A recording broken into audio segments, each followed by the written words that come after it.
नहमदुहु व नस्तईनुहु व नस्तगफिरुहु व नऊज़ु बिल्लाहि मिन शुरूरि अनफुसिना व मिन सय्यिआति अअमालिना मन यहदिहिल्लाहु फला मुदिल्ल लहु व मन युद्लिल फला हादिय लहु व अशहदु अन ला इलाहा इल्लल्लाहु वहदहु ला शरीक लहु व अशहदु अन्न मुहम्मदन अब्दुहु व रसूलुहु या अय्युहल्लज़ीना आमनुत्तक़ुल्लाह हक़्क़ तुक़ातिह वला तमूतुन्न इल्ला व अंतुम मुस्लिमून या अय्युहन्नासुत्तक़ू रब्बकुमुल्लज़ी ख़लक़कुम मिन नफ्सिन वाहिदा व ख़लक़ मिनहा ज़ौजहा व बस्स मिनहुमा रिजालन कसीरन व निसाअ वत्तक़ुल्लाहल्लज़ी तसाअलून बिही वल अर्हाम इन्नल्लाह कान अलैकुम रक़ीबा या अय्युहल्लज़ीना आमनुत्तक़ुल्लाह वक़ूलू क़ौलन सदीदा युस्लिह लकुम अअमालकुम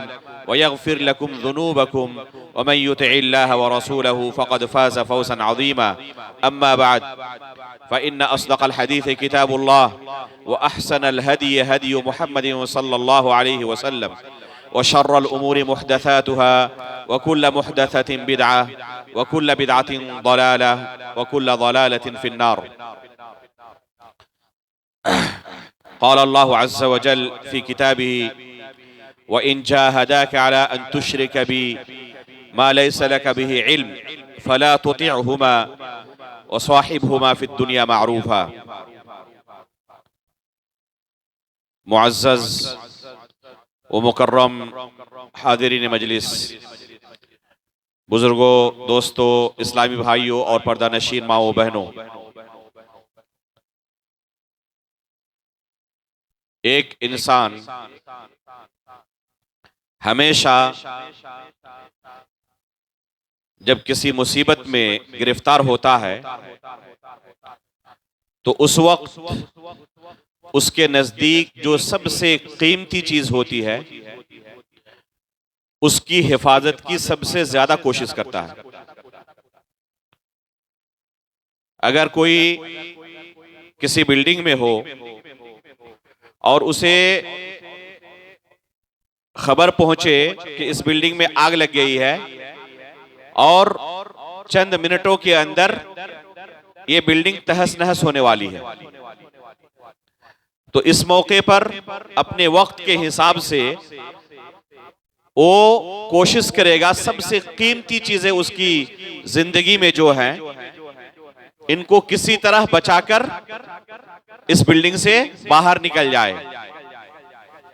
अगर उसके पास बिल्कुल भी वक्त ना हो तो सिर्फ अपनी जान बचाकर किसी तरह वहां से भागने की कोशिश करेगा कि दूसरी तमाम चीजें हम बाद में हासिल कर सकते हैं, लेकिन अगर दूसरी चीजों को बचाने के चक्कर में हमारी जान ही चली गई, घर के अंदर कैश था, कंप्यूटर था, अहम डॉक्यूमेंट्स थे, सर्टिफिकेट्स थे, उन चीजों को बचाने में उसने काफी ताखीर कर दी, यहां तक कि उसके रूम के अंदर भी आग आ गई और वो बाहर नहीं निकल सका, वो उसी आग में झुलस कर मर गया। तो क्या उसका ये कदम काबिल तारीफ होगा कि इन चीजों को बचाने के चक्कर में अपनी जान से ही हाथ धो बैठा? इस मौके पर हर शख्स उसकी पहली कोशिश क्या होती है? किसी तरह अपनी जान बचा ले। अगर जान बच गई तो बाकी तमाम चीजें हम बाद में हासिल कर सकते हैं दोबारा मेहनत करके, लेकिन जान ही चली गई तो इन तमाम चीजों का कोई फायदा हमारी जिंदगी में नहीं है। एक इंसान की जिंदगी में तौहीद इन तमाम चीजों से ज्यादा कीमती है, यहां तक कि अगर तौहीद की हिफाजत के लिए जान भी चली जाए तो भी इस पर सब्र किया जा सकता है, इसे बर्दाश्त किया जा सकता है, लेकिन दुनियावी चीजों की हिफाजत की खातिर अगर तौहीद से हाथ धोना पड़े और एक इंसान इन चीजों को बचाने के लिए तौहीद को कुर्बान कर दे तो ये फिर सौदा बड़ा महंगा सौदा है। ये काम वही कर सकता है जिसे तौहीद की अजमत का पता नहीं है। वो तौहीद से ज्यादा दूसरी चीजों को अहम समझता है। अगर तौहीद उसके नजदीक सबसे अहम चीज होती तो किसी भी सूरत में वो तौहीद के ऊपर किसी चीज को फौकियत नहीं दे सकता था। उसकी हिफाजत के लिए गरचे हर चीज की कुर्बानी देनी पड़े तो वो उसको कुर्बान करने के लिए तैयार हो जाता, लेकिन तौहीद से दस्तबरदार होना उसे मंजूर नहीं होता। ये कब होगा? जब इंसान को तौहीद की अजमत का पता हो कि ये हमारी जिंदगी में क्या हैसियत रखती है। तौहीद की बिना पर जन्नत और जहन्नम का फैसला होने वाला है, और एक इंसान की सबसे बड़ी अगर कोई ख्वाहिश होती है या होनी भी चाहिए तो वो है कि किसी तरीके से उसे अल्लाह की जन्नत मिल जाए और किसी भी तरीके से जहन्नम से नजात मिल जाए। यही हकीकी कामयाबी है। इसके अलावा जो दूसरी कामयाबियां इंसान की जिंदगी में आती है तो वो बस वक्ती कामयाबी है, वो कामयाबी पायदार रहने वाली नहीं है। कुरान करीम में अल्लाह रब्बुल आलमीन ने इस हकीकत को बयान करते हुए फरमाया, कुल्लु नफ्सिन ज़ाइक़तुल मौत, कि हर नफ्स को एक दिन मरना है, मौत का मजा हर एक को चखना है। व इन्नमा तुवफ़्फ़ौना उजूरकुम यौमल क़ियामा, और क़यामत के दिन हर शख्स को जो कुछ उसने अमल किया है उसका पूरा पूरा बदला दिया जाएगा।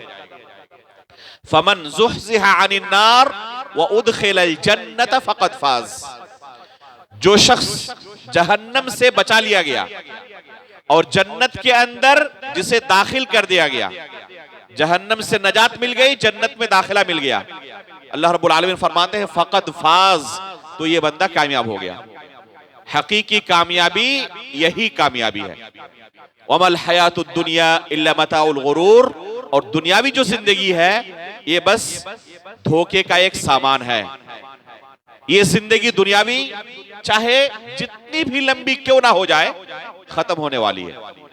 10 साल, 20 साल, 30 साल, 100 साल, 150 साल, उससे ज्यादा तो कोई जीता नहीं है। उमूमन इस उम्मत की उम्र क्या है? 60 साल के आसपास है। उससे ज्यादा बहुत कम लोग जीते हैं। बहुत ज्यादा भी हो जाए तो 100 साल के आसपास अक्सर लोग दुनिया से रुखसत हो जाते हैं। तो ये जिंदगी खत्म होने वाली है, ये यकीनी है। लेकिन इसके बाद की जो जिंदगी है वो जिंदगी कभी खत्म होने वाली नहीं है। तो उस जिंदगी के लिए हमें तैयारी करनी है। अगर ये खत्म होने वाली जिंदगी हमारी बहुत ज्यादा खुशी वाली ना भी रहे, कुछ मुसीबतें, कुछ तकलीफें हमें बर्दाश्त भी करनी पड़े, लेकिन आखिरत की जिंदगी अगर महफूज है तो फिर ये हकीकी कामयाबी है। लेकिन कोई शख्स उस जिंदगी को तबाह और बर्बाद कर दे इस जिंदगी के लिए जो कब खत्म हो जाए उसकी कोई गारंटी नहीं। हो सकता है कि एक दिन के बाद ही ये जिंदगी खत्म हो जाए जिसके लिए अपनी हमेशगी की जिंदगी को उसने कुर्बान कर दिया। तो ये सौदा बड़ा महंगा सौदा है। फिर कोई भी अक्लमंद अगर इस हकीकत को जानता है और फिर उसके बावजूद ये कदम उठाता है तो ये उसकी बेवकूफी की बहुत बड़ी दलील है कि चंद लम्हों के लिए हमेशगी की जिंदगी को उसने तबाह बर्बाद कर डाला। तौहीद के ऊपर उस जिंदगी का फैसला होने वाला है। अगर तौहीद पर किसी की वफात हुई है तभी उसे जन्नत मिल सकती है, और अगर उसकी वफात तौहीद पर नहीं हुई है तो कभी भी उसे जन्नत नहीं मिल सकती। अल्लाह रब्बुल आलमीन की जन्नत से वो महरूम रहने वाला है। जब एक इंसान को इस हकीकत का इल्म होगा कि तौहीद की ये अजमत है कि अगर ये हमारी जिंदगी में है तो कामयाबी है, और ये जिंदगी में अगर नहीं है तो हर तरह की नाकामी है। जिस तरह जिस्म के अंदर रूह की हैसियत है कि अगर रूह खत्म हो जाए, निकल जाए, जान निकल जाए तो दूसरी तमाम चीजों की हमारे पास कोई हैसियत नहीं, और अगर रूह बाकी रहे और दूसरी चीजें खत्म भी हो जाए तो बाद में हासिल की जा सकती है। तो इसी तरह तमाम आमाल खैर के अंदर तौहीद का मकाम है। जिस तरह जिस्म के अंदर रूह का मकाम है, यही मकाम तमाम आमाल खैर में तौहीद का है। अगर एक शख्स आखिरी लम्हे में तौहीद का इकरार करे, इस्लाम कबूल कर ले और फौरन उसकी वफात हो जाए, तो वो शख्स जन्नती है। बाद सहाबा इकराम के ताल्लुक से आता है कि मैदान जंग के अंदर आकर उन्होंने इस्लाम कबूल किया, मैदान जंग में आकर उन्होंने इस्लाम कबूल किया और उसी जंग में लड़ते हुए शहीद हो गए। एक वक्त की नमाज भी अदा नहीं की, क्योंकि नमाज का वक्त भी आया ही नहीं है, और उसे जन्नत नसीब हो गई, शहादत की मौत उसे नसीब हुई। इसके बिलमुकाबिल किसी ने पूरी जिंदगी अल्लाह रब्बुल आलमीन की इताअत में गुजारी हो और आखिर में उसने इस तौहीद से दस्तबरदारी इख्तियार कर ली, मुर्तद हो गया, तो ये इर्तिदाद उसे हमेशा जहन्नम में पहुंचाने वाला है, जिससे कभी उसे छुटकारा मिलने वाला नहीं है। लिहाजा जो लोग तौहीद से समझौता कर लेते हैं, कंप्रोमाइज कर लेते हैं, तो वो अपने दिल पर हाथ रखकर गौर करें कि किस चीज से समझौता कर रहे हैं। ऐसे लोगों को तौहीद की आजमत का पता ही नहीं है कि ये हमारी जिंदगी में क्या हैसियत रखती है। अगर तौहीद की आजमत का पता होता तो कभी भी इस नेमत से दस्तबरदार होना उसे मंजूर नहीं होता। सहाबा इकराम ने बड़ी कुर्बानियों के बाद इस नेमत को हासिल किया था, इस वजह से तमाम तकलीफों को बर्दाश्त कर जाते, लेकिन कुफ्फार के इस मुतालिबे को कबूल नहीं करते थे कि इस दीन से इर्तिदाद इख्तियार कर लें और मुंह मोड़ लें, तौहीद की नेमत से दस्तबरदार हो जाए। ये कबूल नहीं था। बस हिरकल को, अबू सुफियान रज़ी अल्लाह तआला अन्हु को हिरकल ने पूछा था कि जो लोग इस्लाम कबूल करते हैं फिर क्या ये लोग मुर्तद भी हो जाते हैं बाद में? तो क्या जवाब दिया था कि नहीं, जो एक बार इस्लाम कबूल कर लेता है, लाख कोशिशें हम कर ले, वो मुर्तद नहीं होता। क्यों? क्योंकि इन्हें पता था कि ये तौहीद की नेमत कितनी बड़ी नेमत है, इससे समझौता नहीं हो सकता।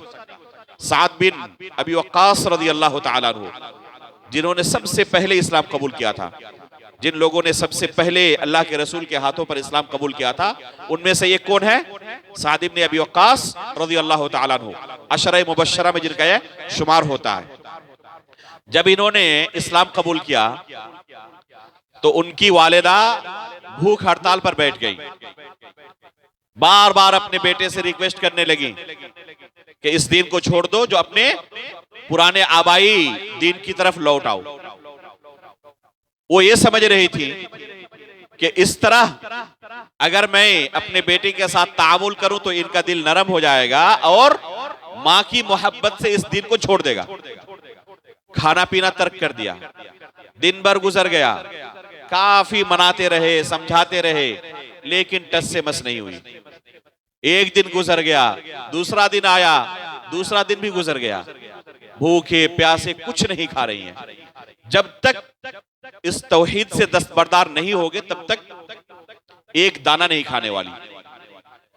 जब साद इब्न वक्कास रज़ी अल्लाह तआला अन्हु ने देखा कि अम्मा किसी सूरत में मानने के लिए तैयार नहीं है, तो साफ साफ लफ्जों में कहा कि शायद आप ये समझ रही है कि आपके इस भूख हड़ताल का असर मुझ पर हो जाएगा और इस वजह से मैं दोबारा कुफ्र इख्तियार कर लूंगा, इस दिन से मुर्तद हो जाऊंगा। तो ये आपकी गलत फहमी है। आपके पास अगर 1000 जाने होती और 1000 बार या 100 जाने आपके पास होती तो इस तरह 100 जाने भी निकल जाती, फिर भी मैं इस्लाम नहीं छोड़ सकता था। ये हर बार कामयाब नहीं हो सकता कि आपकी वजह से मैं इस्लाम तर्क कर दूं। अपनी मां की मौत मंजूर है, लेकिन इस्लाम छोड़ना मंजूर नहीं है। ये कब होगा? जब तौहीद की अजमत का उसे एहसास होगा। बिलाल रज़ी अल्लाह तआला अन्हु को मक्का की तपती गलियों में घसीटा जाता, पत्थर रख दिया जाता ऊपर। सिर्फ एक मुतालबा था कि इस्लाम छोड़कर दोबारा कुफ्र इख्तियार कर लो, लेकिन इसके बावजूद इन तकलीफों को बर्दाश्त करना गवारा था। तौहीद से दस्तबरदारी इख्तियार नहीं की, तौहीद से कोई कंप्रोमाइज नहीं की। ज़ैद बिन अद्दसना रज़ी अल्लाह तआला अन्हु, उनको मक्का वालों ने गिरफ्तार कर लिया और अशहुरे हुरम के गुजरने का इंतजार करने लगे कि जैसे ही ये महीने खत्म होंगे फौरन इनको हम कत्ल कर देंगे। ये जानते थे कि चंद लम्हों के बाद ये हमें कत्ल करने वाले हैं। आखिर में उनके सामने ये ऑफर रखा गया कि सिर्फ आप ये कबूल कर लें कि आपकी जगह पर अल्लाह के रसूल कत्ल कर दिए जाएं और आप अपने घर में आराम करते रहें, अमन अमान के साथ रहें। अगर आपने ये सिर्फ कबूल कर लिया तो आपको छोड़ देंगे बस। तो क्या कहा उन्होंने? ये तो बहुत बड़ा मुतालबा आपकी तरफ से है, हम ये भी बर्दाश्त नहीं कर सकते कि हम अपने घर में अमन अमान के साथ रहें और अल्लाह के रसूल के पैर में कोई कांटा भी चुभ जाए। तौहीद से कंप्रोमाइज करना, एक मुसलमान अगर हकीकत में उसके दिल में तौहीद जागुज़ी हो चुकी है तो कभी भी बर्दाश्त नहीं कर सकता, इससे कोई कंप्रोमाइज नहीं। बाकी दूसरे चीजों से तनाजुल इख्तियार कर सकते हैं, दुनियावी मामलात में तनाजुल इख्तियार कर सकते हैं, लेकिन तौहीद के मामले में कोई कंप्रोमाइज नहीं, इसमें तनाजुल इख्तियार नहीं कर सकते। जंगे उहुद के मौके पर 70 सहाबाए किराम जिसमें शहीद हुए थे, अल्लाह के रसूल सल्लल्लाहु अलैहि वसल्लम का दंदाने मुबारक शहीद हो गया। जंग खत्म हुई और अबू सुफियान रज़ियल्लाहु तआला अन्हु अर्दा, जो उस वक्त कुफ्फार की तरफ से आए हुए थे और कुफ्फार के लश्कर के कमांडर थे, गुजरते हुए आवाज लगाई, अफिल कौम मोहम्मद, क्या तुम लोगों में अभी भी मोहम्मद जिंदा हैं? उमर बिन खत्ताब रज़ियल्लाहु तआला अन्हु जवाब देना चाहते थे, अल्लाह के रसूल ने रोक दिया, जवाब देने की जरूरत नहीं है, खामोश रहो। फिर कहा, अफिल कौम इब्न अबी कुहाफा, अबू कुहाफा के लड़के यानी अबू बकर सिद्दीक क्या मौजूद हैं, जिंदा है अभी? अल्लाह के रसूल ने कहा खामोश रहो, जवाब मत दो। फिर कहा, अफिल कौम उमर, अफिल कौम इब्नुल खत्ताब, क्या उमर अभी भी जिंदा है?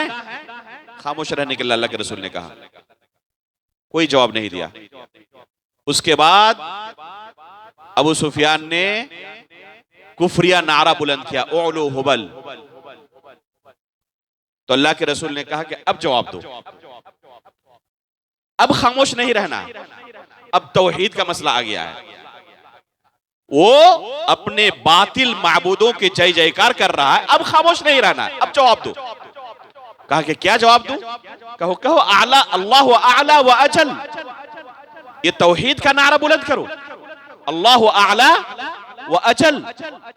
उमर फारूक रज़ी अल्लाह तआला अन्हु ने जवाब दिया।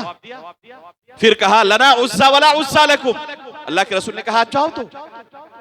फरमाया, पूछा कि क्या जवाब दूं? कहो कि अल्लाह मौलाना वला मौला लकुम।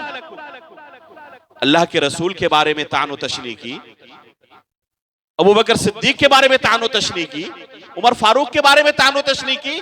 अल्लाह के रसूल ने जवाब देने से मना किया, लेकिन जब मामला तौहीद का आया तो बर्दाश्त नहीं कर सके कि अब खामोश नहीं रहना। तो एक मुसलमान तौहीद के मामले में कभी भी कंप्रोमाइज नहीं कर सकता। कुफ्फार मक्का ने जो भी हथकंडे हो सकते थे इन मुसलमानों को तौहीद से फेरने के लिए तमाम तरह के तजुर्बे कर डाले, किसी भी तरीके से इनको तौहीद से फेर दिया जाए, लेकिन किसी भी सूरत में उन्हें कामयाबी नहीं मिली। यहां तक कि इन सहाबाए किराम को जानों की कुर्बानी देनी पड़ी, माल की कुर्बानी देनी पड़ी, घर बार छोड़ना पड़ा, हिजरत करनी पड़ी, इसके बावजूद भी तौहीद से कंप्रोमाइज नहीं किया, दस्तबरदारी नहीं की कि हम तौहीद से कंप्रोमाइज नहीं कर सकते। ये आखिरी कीमती चीज है, ये रेड लाइन है, इसे क्रॉस नहीं कर सकते। उसके अलावा दूसरी चीजें आप मुतालबा करें दुनियावी जिंदगी के मुतालिक, तो हम उसमें तनाजुल इख्तियार कर सकते हैं। कुरान में अल्लाह रब्बुल आलमीन ने हुक्म दिया, व इन जाहदाका अला अन तुश्रिका बी मा लैसा लका बिहा इल्म फला तुतिअहुमा व साहिबहुमा फिद दुनिया मारूफा। तुम्हारे वालिदैन अगर मुशरिक हो और वो तुम्हें मजबूर कर दें शिर्क करने पर, तो ऐसी सूरत में वालिदैन की भी इताअत ना करो। ऐसा नहीं कि वालिदैन कह रहे हैं और उन्होंने मुझे पाल पोस कर बड़ा किया है, अपने पेट में रखा है, तो इस एहसान की वजह से क्या करें, उनकी बात मान लें और शिर्क इख्तियार कर लें। अल्लाह रब्बुल आलमीन ने इसकी इजाजत नहीं दी। फला तुतिउहुमा, इस मुतालिबे पर हाँ मत कहो, इसको किसी भी सूरत में एक्सेप्ट ना करो। वसाहिबहुमा फिद दुनिया मारूफा, लेकिन अगर दुनियावी जिंदगी के अंदर उनके साथ तामुल करने की बात आए तो इंतहाई हुस्न सलूक का मुजाहरा करो। दुनियावी जिंदगी में इंतहाई हुस्न सलूक का मुजाहरा हम करेंगे, लेकिन तौहीद पर जब बात आएगी तो वहां पर कोई कंप्रोमाइज नहीं, उसके लिए हम बिल्कुल भी तैयार नहीं हो सकते। लेकिन आज अपने आसपास के लोगों पर नजर दौड़ाएं, आप पाएंगे कि उनके नजदीक तौहीद सबसे सस्ती चीज है। अभी दूसरों की तरफ से मुतालबा हुआ भी नहीं है, खुद से तौहीद की कुर्बानी देने के लिए हमारे नौजवान तैयार बैठे रहते हैं। किसी भी गैर मुस्लिमों के त्योहार के मौके पर आप देख लें, अभी रक्षाबंधन गुजरा है, जानते होंगे किन किन लोगों ने राखी बंधवाई है। अपनी बहन की फिक्र नहीं है, उनका माल हड़प के बैठा हुआ है और गैर मुस्लिमों के बहन के लिए भाई बनने के लिए तैयार बैठा हुआ है। ऐसे मौके पर रक्षाबंधन हो, दिवाली हो, क्रिसमस हो और इस तरह के जो मौके आते हैं, तो ये हमारे नौजवान सबसे पहले उन्हें मुबारकबादी देने के लिए तैयार बैठे रहते हैं। कोई मुतालिबा भी नहीं किया गया इनसे, इनको मजबूर भी नहीं किया गया है कि आप अगर इस तरह ना करें तो आपको ये नुकसान हो जाएगा। खुद से उनकी कुर्बत हासिल करने के लिए क्या करते हैं, उन्हें बधाई देने के लिए पहुंच जाते हैं। अगर उनके वालिदैन को कोई गाली दे तो उनके साथ कभी भी वो अच्छा सलूक करने के बारे में सोचेगा?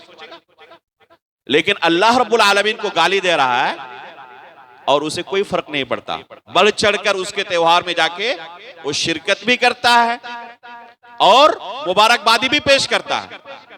एक तस्वीर बहुत वायरल हुई थी, जमात इस्लामी के कुछ लोगों ने क्या किया था, मंदिरों की जाके सफाई की, देखा होगा आप लोगों ने। अगर तौहीद के बारे में उन्हें एहसास हो तो ये कदम नहीं उठा सकता। जिन्हें तौहीद की अजमत का पता है तो ये कदम तो कभी नहीं उठा सकता कि तौहीद से कंप्रोमाइज करने के बारे में सोचे। इंसान के नजदीक सबसे कीमती चीज यही है। इमाम अहमद इब्न हंबल रहमहुल्लाह के जमाने में एक फितना उठा था। कौन सा फितना जानते हैं आप लोग? खल्क़े कुरान का फितना। यहां पर एक तंबीह और कर दूं, तौहीद से कंप्रोमाइज की जो हम बात कर रहे हैं, तो तौहीद से मुराद सिर्फ तौहीद उलूहियत नहीं है, बल्कि तौहीद की कितनी किस्में हैं? 3 किस्में हैं, रुबूबियत, उलूहियत और अस्मा व सिफात। इन तीनों किस्मों की तौहीद पर हमें आखिरी सांस तक जमे रहना है, तब हम कहलाए जाएंगे कि मुवाहिद हैं। अफसोस की बात यह है, एक तो तौहीद के मौजू पर अहले हदीसों के अलावा किसी दूसरे जमात से आप तवक्को ही नहीं रख सकते कि वो तौहीद के मौजू पर गुफ्तगू करेंगे। किसी देवबंदी से और किसी बरेलवी से आप तवक्को रख सकते हैं कि वो तौहीद के मौजू पर गुफ्तगू करेंगे? तवक्को रखना उसी तरह है जैसे किसी खातून से तवक्को रखना कि अपने शौहर की दूसरी शादी के बारे में वो कोशिश करेंगे। तो ये तवक्को नहीं रखी जा सकती कि वो तौहीद के मौजू पर आके गुफ्तगू करेंगे। तौहीद के मौजू पर गुफ्तगू करना ये अहले हदीसों का खासा है, ये अल्लाह का फजल है, हम इसका शुक्रिया अदा करते हैं। और अहले हदीसों में भी तौहीद पर जो गुफ्तगू होती है तो सिर्फ और सिर्फ तौहीद रुबूबियत और तौहीद उलूहियत पर ही गुफ्तगू होती है। तौहीद अस्मा व सिफात के बारे में, जिसमें मुस्लिम जमाअतें सबसे ज्यादा, यानी जिन्होंने अपनी निस्बत इस्लाम की तरफ कर रखी है, जो कलमा ला इलाहा इल्लल्लाह का इकरार करते हैं और उसके बावजूद गुमराहियों बिदअतों के अंदर मुलव्विस हैं, तो उनकी गुमराही किस तौहीद को लेकर है? इसी तौहीद अस्मा व सिफात को लेकर। जितने भी गुमराह फिरके हैं, उन तमाम गुमराह फिरकों के अंदर सबसे बड़ी गुमराही आप यही पाएंगे कि तौहीद अस्मा व सिफात के बाब में वो सहाबा इकराम, ताबईन, तबे ताबईन के मनहज पर नहीं है, उनके अकीदे पर नहीं है। चाहे वो जहमिया का फिरका हो, चाहे वो खवारिज का हो, मुअतज़िला का हो, कदरिया का हो, जबरिया का हो, जितने भी गुमराह फिरके आप देखेंगे, हर एक के अंदर तौहीद अस्मा व सिफात को लेकर क्या है? गुमराही मौजूद है। इसलिए तौहीद अस्मा व सिफात का जो बाब है, इसको बकसरत लोगों के दरमियान बयान करना चाहिए। अगर सही इल्म होगा तो लोग गलतियों से महफूज रहेंगे, लेकिन एक बंदे के पास सही इल्म ही नहीं है, तो जब कोई दूसरा उसके पास कोई इल्म पेश करेगा, तो उसे जब सही इल्म का पता नहीं, तो फौरन गुमराही को कबूल कर लेगा वो। और अफसोस की बात कि इस पर चर्चा नहीं होता। आपने कभी कोई तकरीर सुनी तौहीद अस्मा व सिफात के बारे में? अहले सुन्नत वल जमात का क्या मनहज है तौहीद अस्मा व सिफात के बारे में? कुरान के अंदर अल्लाह रब्बुल आलमीन की कोई सिफत आए, हदीस के अंदर अल्लाह रब्बुल आलमीन की कोई सिफत आए, तो उस बारे में हमारा क्या अकीदा होना चाहिए? आम लोग तो छोड़ दें, मदरसे के तलबा को हमने, ऊंची जमात के तलबा को भी पूछा इंटरव्यू लेते हुए इस साल, तो अक्सर और बेशतर तलबा तौहीद अस्मा व सिफात के बारे में जवाब नहीं दे पाए। ये गफलत का नतीजा है। जरूरत है कि इस मौजू को हद से ज्यादा लोगों के दरमियान बयान किया जाए, यहां तक कि एक आम शख्स इस दीन के बुनियादी मसले को अच्छी तरीके से समझ ले। अल्लाह रब्बुल आलमीन ने अपने बारे में कुरान करीम के अंदर, रसूलुल्लाह सल्लल्लाहु अलैहि वसल्लम ने अल्लाह रब्बुल आलमीन के बारे में कुरान करीम के अंदर बहुत सारी सिफात का तज़किरा किया है।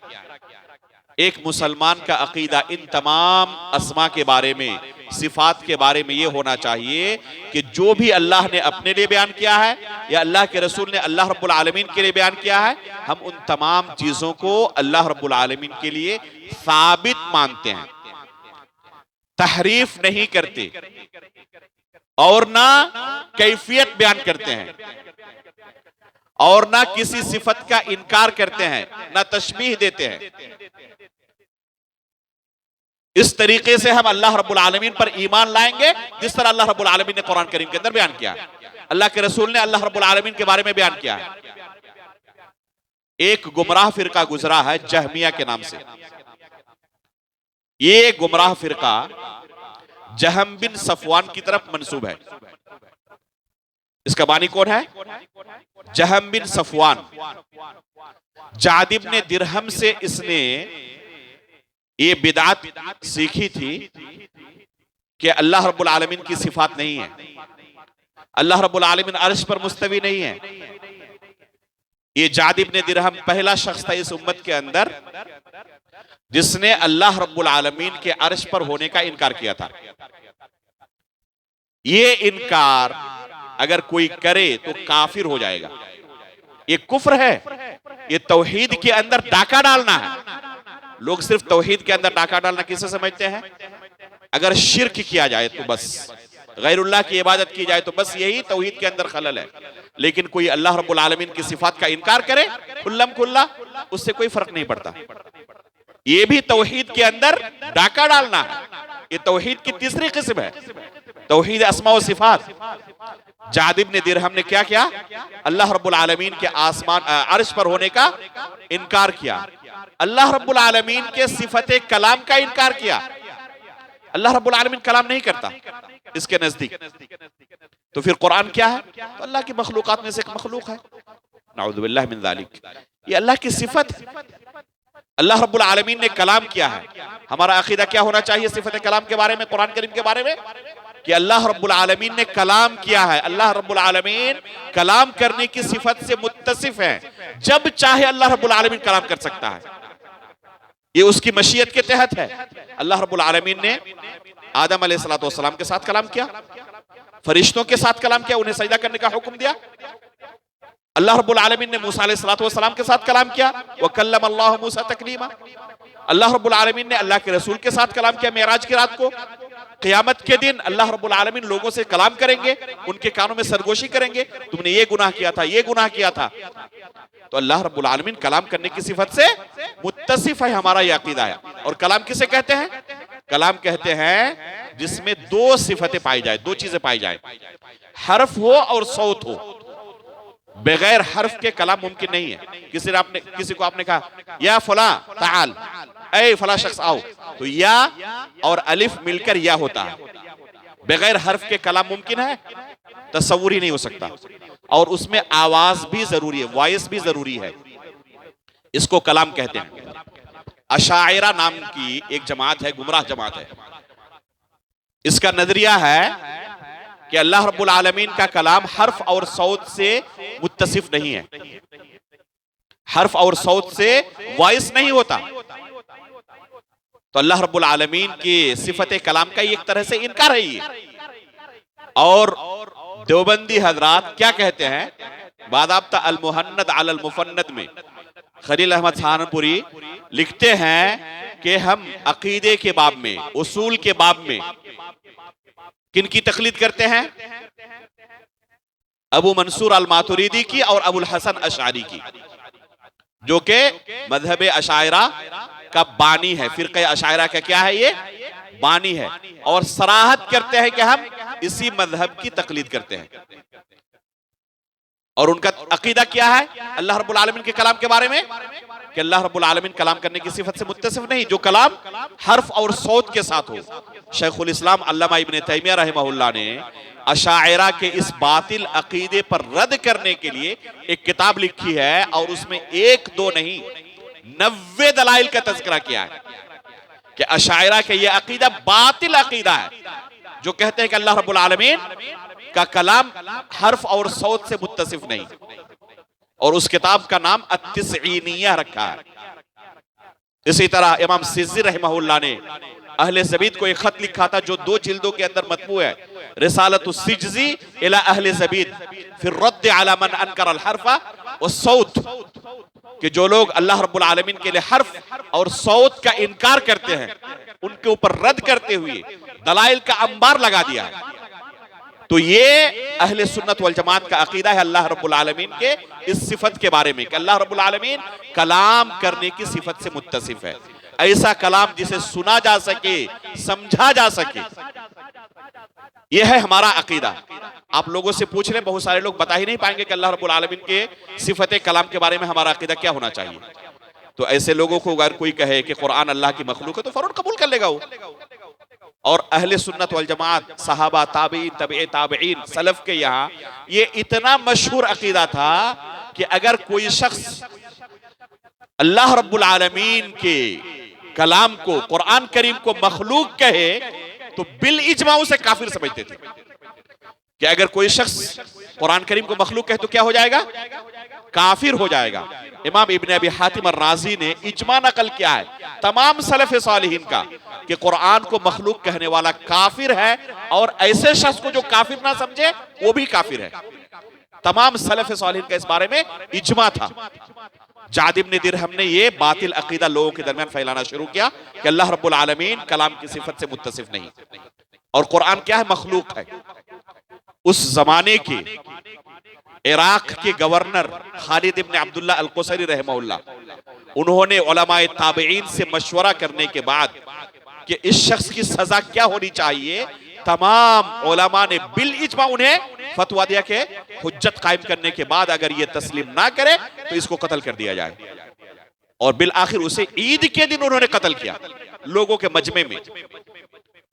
तो ये अकीदे का मसला, तौहीद का मसला कोई आसान मसला नहीं है। यही हमारी बुनियाद है, यही हमारा सबसे कीमती सरमाया है। उससे ये बातिल अकीदा अखज किया जहम बिन सफवान ने, जो फिरक़े जहमिया का बानी है, और उससे बिशर अल मरीसी ने इस कायदे को लोगों के दरमियान प्रचार किया खूब बढ़ चढ़कर, यहां तक कि इसकी रसाई हुकूमत तक हो गई। और हुकूमत के जो अहलकार थे इनको भी अपने इस बातिल नजरिए का कायल कर लिया। यहां तक कि खलीफा वक्त अबू जाफर अब्दुल्ला बिन हारून अल रशीद, हाँ अबू जाफर, वो उस वक्त के खलीफा थे।